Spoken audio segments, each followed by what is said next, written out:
Trei accente actuale pentru politica din interiorul Republicii Moldova. Primul accent.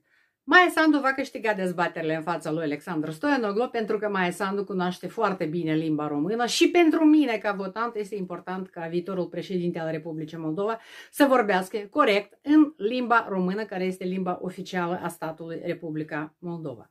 Accentul numărul 2.